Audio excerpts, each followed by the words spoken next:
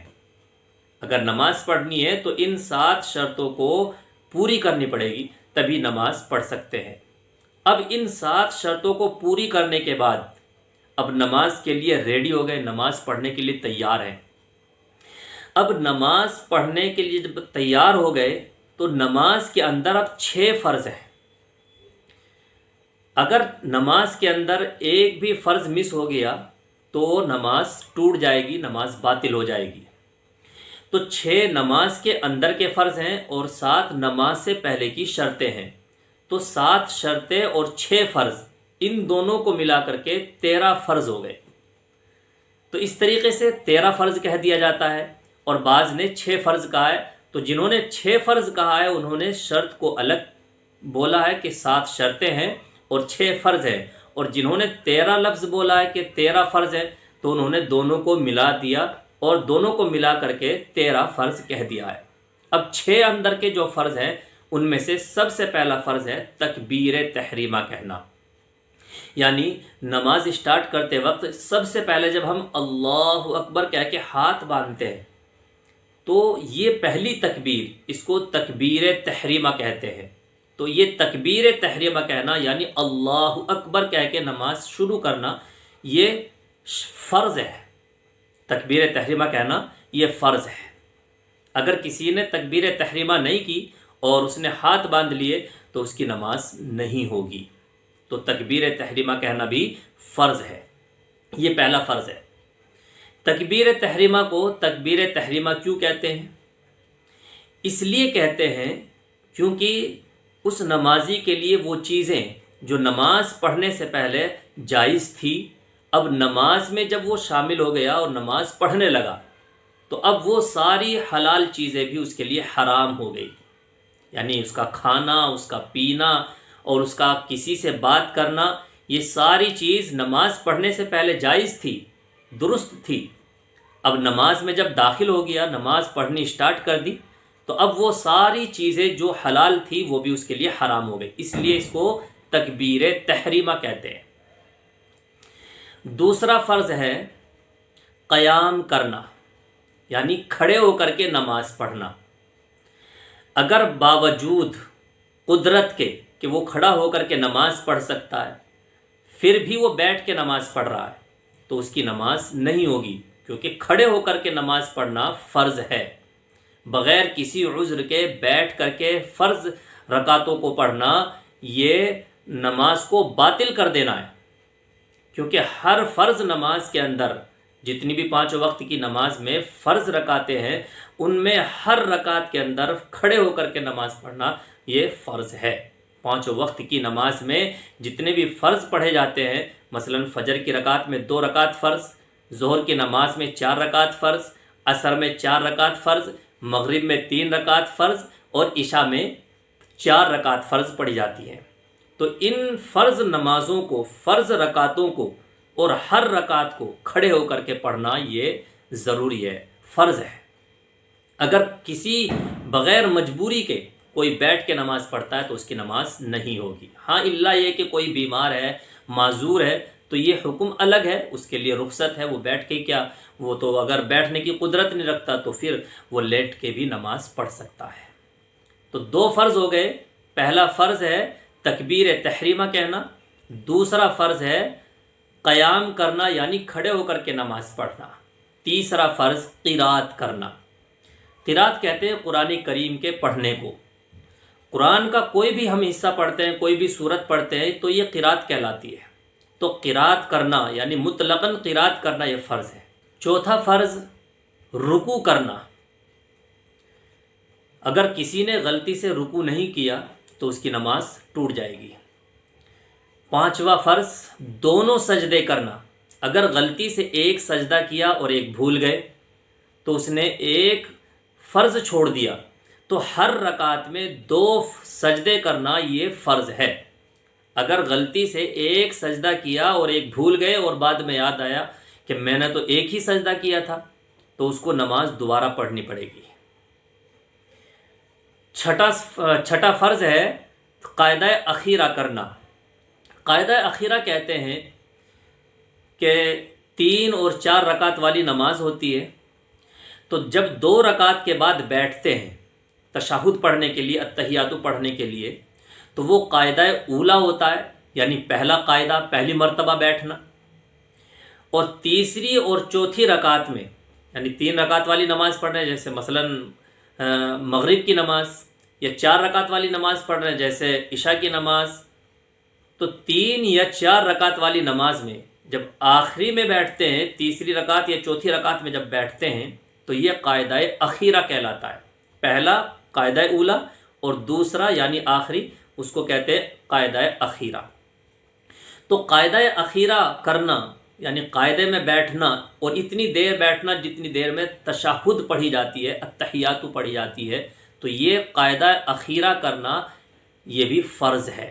تو اس طریقے سے 6 اور 7 شرطیں یہ آپس میں دونوں کو ملا کر کے اس طریقے سے 13 فرض ہو جاتے ہیں۔ تو یہ یاد رکھیں، اگر فرض کوئی بھی مس ہو جائے تو اس کی نماز باطل ہو جاتی ہے، اس کو دوبارہ نماز پڑھنی پڑے گی۔ اور شرط کا مطلب ہوتا ہے کہ جب تک یہ 7 شرطیں آپ کمپلیٹ نہیں کر لیتے تو تب تک آپ نماز نہیں پڑھ سکتے۔ اس کے علاوہ نماز کے اندر 14 واجبات ہوتے ہیں کہ ان میں سے کوئی ایک بھی چھوٹ جائے، غلطی سے، بھول سے ہم سے واجب چھوٹ گیا، تو اب اس کی نماز تو باطل نہیں ہوگی، نماز دوبارہ تو نہیں پڑھنی پڑے گی، بلکہ اس کو سجدہ سہو کر لینے سے اس کی نماز وہ درست ہو جائے گی۔ تو نماز کے اندر 14 واجبات ہیں، وہ کون کون سے ہیں انشاءاللہ وہ 14 کے 14 واجبات آپ کو نیکسٹ ویڈیو میں بتائیں گے، اور اس ویڈیو کے ڈسکرپشن باکس میں بھی اس کا میں لنک آپ کو دے دوں گا، تو آپ وہاں سے بھی یہ 14 واجبات یاد کر سکتے ہیں۔ تو اس طریقے سے ہمیں نماز کے فرائض، نماز کی شرطیں اور نماز کے واجبات یاد کرنے چاہیے، اور ان کا علم ہمیں ہونا چاہیے۔ کہیں ایسا نہ ہو کہ فرض چھوٹ گیا تب بھی ہم نے سجدہ سہو کر لیا، مثلاً 2 رکعت، 1 رکعت میں 2 سجدے کرنے چاہیے، اب ایک سجدہ کیا غلطی سے، ایک چھوٹ گیا، اب ہم نے اس کے بدلے سجدہ سہو کر لیا، تو ہماری نماز یہ نہیں قبول ہوگی، ہمیں دوبارہ ہی پڑھنی پڑے گی۔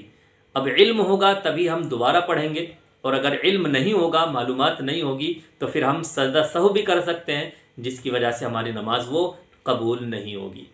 تو امید کرتا ہوں کہ آپ کو یہ کلپ بہت پسند آئی ہوگی اور اس سے آپ کو کافی مدد ملی ہوگی۔ تو اس کلپ کو دوسروں تک ضرور شیئر کریں، دوسروں تک پہنچائیں، تاکہ سب کو معلوم ہو کہ نماز کے اندر کتنے فرض ہیں اور نماز کے اندر کتنے واجبات ہیں، تاکہ ہماری نمازیں قبول ہوں، اللہ کے یہاں ہماری نمازوں کی قدر ہو۔